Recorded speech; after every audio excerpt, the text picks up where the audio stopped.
Your phone shows full bars. Then, without warning, it shows nothing. No signal, no bars, no warning message.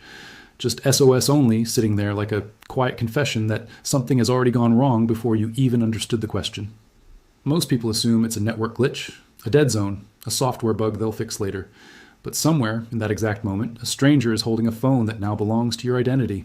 Your calls, your texts, your bank codes, your entire digital life, rerouted in under 4 minutes, while you're still staring at a screen wondering why your Wi-Fi looks fine, but your cellular icon doesn't.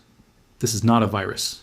This is not a phishing email you clicked by mistake. This is something far quieter and far more dangerous.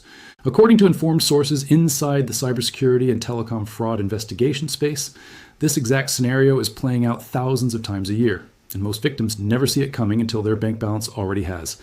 What most people are not seeing is that the weakest link in modern digital security was never your password. It was never your fingerprint. It was a tiny plastic chip the size of your fingernail, sitting inside your phone, quietly deciding who you are to every bank, every app, every exchange, every account recovery system on Earth. And that chip can be moved, not stolen from your pocket, moved, reassigned, handed to someone else entirely, while your physical phone sits untouched in your hand. Here is where it gets uncomfortable. You didn't lose your phone. Nobody hacked your Wi-Fi. Nobody cracked your 16-character password with a supercomputer in a basement somewhere. All it took, in most documented cases, was a phone call. One phone call to your own carrier from someone pretending to be you. That's it. That's the entire opening move in one of the fastest growing financial crimes on the planet right now. And almost nobody outside the security world is talking about how close it is to every single person reading this. Let's slow down, because the real story is not the technology. The real story is the trust. Every mobile carrier on Earth runs on an assumption that when someone calls in claiming to be you, providing your name, your date of birth, maybe the last 4 digits of an old bill, they probably are you. That assumption built the entire modern telecom industry. It also built its biggest blind spot. Analysts have found that SIM swap fraud has grown so severe that it now ranks second only to synthetic identity fraud among the most damaging schemes hitting the telecom industry. Read that again. Second, only behind fraud built entirely from fabricated identities. That's the company this crime now keeps. And here is where the story stops being abstract and starts becoming personal. A bank customer lost $38,000 after a fraudster deceived Xfinity Mobile into moving his phone number onto another SIM, then used that access to intercept the codes guarding his bank account. He didn't click anything. He didn't download anything. He simply lost his number for a few hours, and in those hours, everything tied to it quietly emptied. Think about what that actually means. Your phone number was never meant to be a security key. It was meant to let people call you. But somewhere along the way, in the rush to make banking and logins more convenient, that same number became the master key to almost every account you own. One text message code. That's all it took to become the industry standard for proving who you are. And once that key can be duplicated, everything built on top of it becomes negotiable. This is not chaos. This is strategy. Criminal groups did not stumble onto this method by accident. They built entire operations around it, refined it, scaled it, and are now running it with a level of coordination that resembles a business more than a crime spree. A threat actor group known as Scattered Spider, first identified in 2022, specifically targets mobile telecom providers and outsourcing firms in order to carry out SIM swapping at scale, understanding that a single compromised account inside a carrier can become the gateway to devastating downstream intrusions. This isn't opportunistic. This is engineered. And the numbers back it up in ways that should genuinely unsettle you. In 2023 alone, the FBI investigated over 1,000 SIM swap attacks, with losses approaching $50 million. But here's where it gets worse. Just 1 year later, monitoring groups tracking identity fraud recorded a 240% surge in cases, and in 90% of them, the victim did nothing at all to trigger the breach. No suspicious link, no fake email, no mistake to point to. 90% of victims were simply targets, selected, researched, and taken, with zero interaction required on their end. Let that sit for a moment. We've spent years training people to spot the phishing email, to avoid the suspicious link, to never share your OTP. And now, the fastest growing version of this crime doesn't need you to do anything wrong. It only needs your carrier's customer service desk to believe a stranger's voice on the other end of a phone line. The victim isn't the weak point anymore. The system is. So how does it actually begin? Not with a break-in, not with a virus. It begins with research, quiet and unglamorous, the kind of groundwork that never makes headlines, but does all the real damage. Attackers gather your date of birth, your address, fragments of your identity scattered across data broker sites, old breaches, social media posts you forgot you ever made. None of it looks dangerous on its own. A birthday here, a pet's name there, a city you tagged in a photo 5 years ago. but pieced together, it becomes a profile detailed enough to convincingly impersonate you to someone who has never met you and never will. And this is where everything changes. Armed with that profile, the attacker doesn't need to breach a firewall or defeat encryption.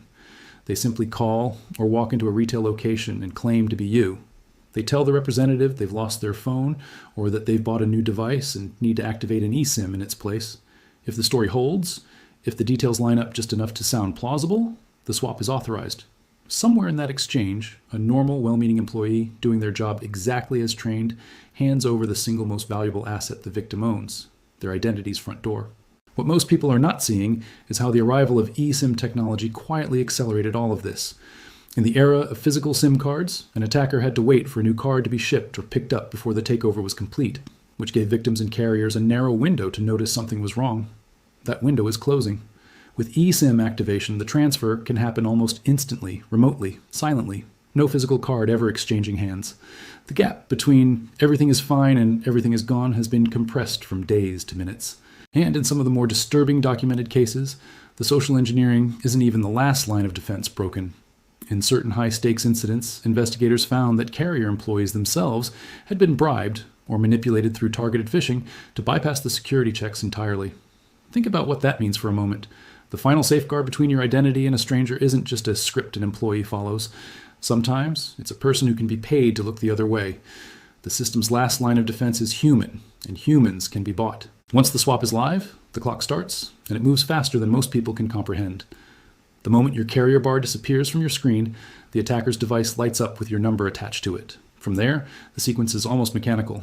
They open your banking app, they open your crypto exchange, they tap forgot a password, and the recovery code, the very thing designed to protect you, gets delivered straight into the hands of the person impersonating you over SMS in real time.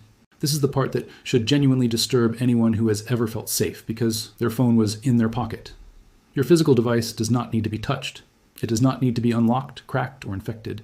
It becomes a bystander to its own hijacking, still sitting quietly in your hand, disconnected from a network it thinks it should be part of, while somewhere else entirely, a duplicate identity built from your number is draining everything it touches. The scale of what's actually happening right now in 2026 is not a rounding error. It's not a niche threat confined to celebrities or crypto whales, though it absolutely devastates them too.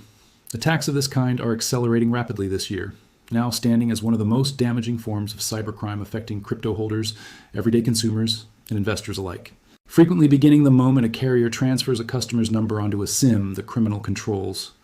Once that transfer completes, the attacker receives your calls, your texts, your security codes, and in many documented cases, cryptocurrency and other assets vanish within minutes of the swap going live. But here's where it gets worse, and this is the part almost nobody outside cybersecurity circles is connected yet. This isn't just an American problem, or a Silicon Valley problem, or a crypto bro problem.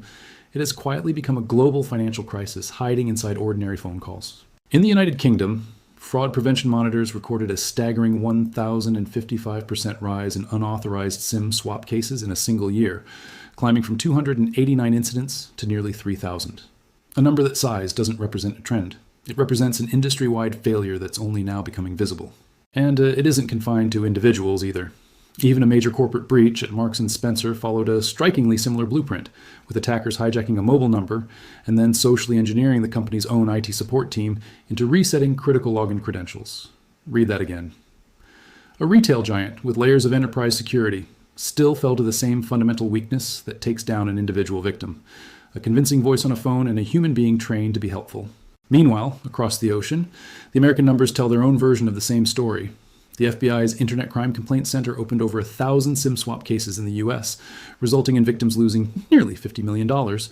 And in the latest reporting period tracked by federal investigators, the FBI recorded nearly 1,000 high-yield SIM swap incidents, totaling over $17 million in direct losses, even as the crime remains far less common than mass phishing campaigns, precisely because it delivers such a high-leverage payoff per victim. Fewer attacks, bigger wins.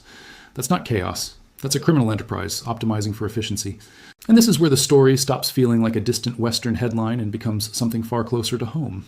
In Bengaluru, a 27-year-old lost 7.2 lakh rupees without ever clicking a link, downloading malware, or sharing a single OTP, simply because a distracted telecom agent handed his number to someone else. No mistake on his part. No moment of carelessness to point to and say, there, that's where it went wrong. The failure happened entirely outside his control. inside a system he trusted by default. And then there's the case that should genuinely stop you cold.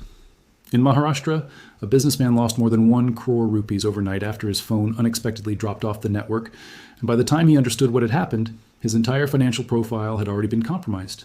Overnight, while he slept, while his phone sat charging on a nightstand, disconnected from a network that had quietly reassigned his identity to a stranger somewhere else in the country, or possibly the world. Zoom out, and the picture becomes almost impossible to process at a national scale. Cyber fraud losses across India last year exceeded 22,000 crore rupees, with SIM swaps serving as one of the primary tools of execution. That is not a statistic you casually scroll past. That is the financial equivalent of a slow-motion earthquake, moving through bank accounts one silent phone call at a time, largely invisible until you personally become the aftershock. So who's actually being hit hardest? Not just anonymous account holders, not just people who happen to have a few $1,000s in savings.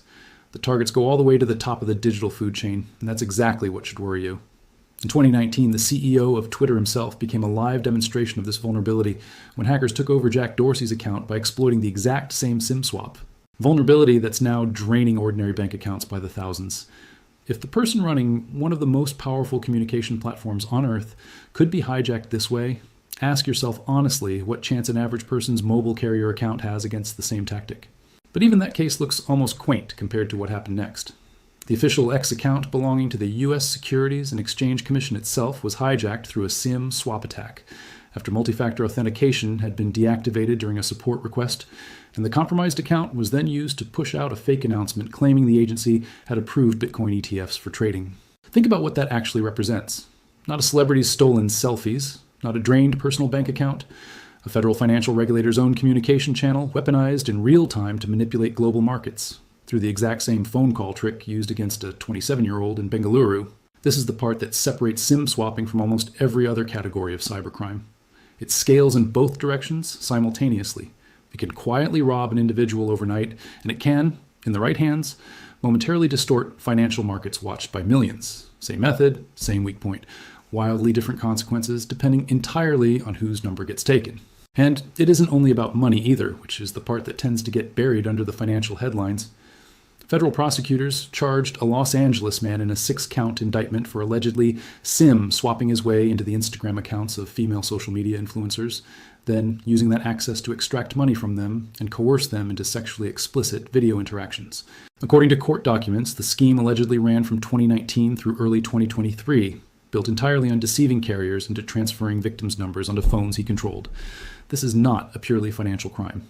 It is a tool for coercion, extortion, and personal violation, hiding behind the clinical language of unauthorized account access. So where does that leave an ordinary person? Someone with no crypto wallet, no verified checkmark, no 7-figure bank account? Unfortunately, closer to the blast radius than most would like to believe. One woman, identified only as Patricia in reporting on her case, found herself the target of exactly this kind of scam, an attack that experts note works identically whether a victim uses a physical SIM card or a modern eSIM, because the real target was never the device, it was the number itself. Once a hacker controls that number, they can reset passwords and take over accounts fast, and in some cases, entire balances are drained within hours. And here's the sentence that should follow you out of this story long after it ends.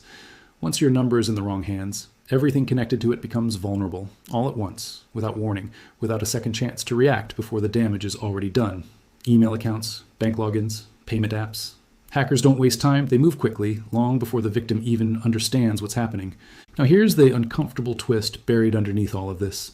The very features that were designed to protect you, SMS-based 2-factor authentication, account recovery through text messages, forgot password. While flows built for your convenience are the exact mechanisms being turned against you. Every layer of security built on top of your phone number becomes, in the wrong hands, another door that opens with the same key. The system wasn't broken by some brilliant, unprecedented exploit. It was broken by its own convenience. And the people responsible for stopping this are caught in an uncomfortable position too. Telecom companies process millions of legitimate SIM transfers every single day, real customers who genuinely lost phones, genuinely upgraded devices, genuinely needed help. Somewhere inside that ocean of routine requests, a criminal impersonating a victim looks almost identical to a real person having a bad day. That's not a minor technical flaw. That's a structural weakness baked into the entire business model of modern telecommunications. And it's not something that gets patched with a software update. Which brings us to the power shift, The moment where this stops being a scam that happens to unlucky people and starts looking like a redistribution of leverage in the digital world. Telecom infrastructure has been identified as one of the most heavily targeted industries for critical vulnerabilities, precisely because compromising it doesn't just expose one victim, it exposes the gateway that thousands of victims' accounts all pass through. Whoever controls that gateway, even briefly, holds a kind of power that used to require breaking into a bank vault. Now it requires nothing but a convincing phone call and a little patience. Think about what that means for the future of digital trust itself.